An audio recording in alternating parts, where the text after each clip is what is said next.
રાજ્યમાં આપઘાતના બનાવો સતત વધી રહ્યા છે। મહિલાઓમાં પારિવારિક કારણોને કારણે આપઘાતના બનાવો વધ્યા તો વિદ્યાર્થીઓ પણ હવે તેમાંથી બાકાત નથી રહ્યા।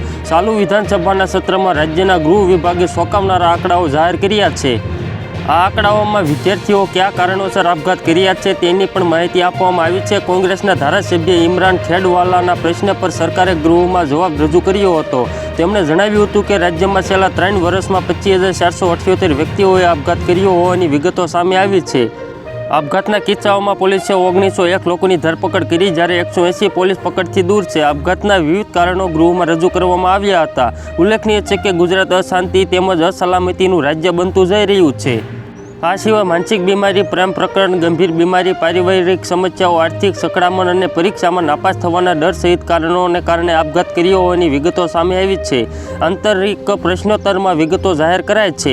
તો મિત્રો, હાલ માટે એટલું જ। ફરી મળીએ નવી અપડેટ અને નવા સમાચાર સાથે। તે પહેલાં ખાસ કરીને વિડીયોને એક લાઇક અને RTV ગુજરાતી ન્યૂઝ યુટ્યુબ ચેનલને ખાસ કરીને સબસ્ક્રાઈબ કરવાનું ભૂલતા નહીં મિત્રો।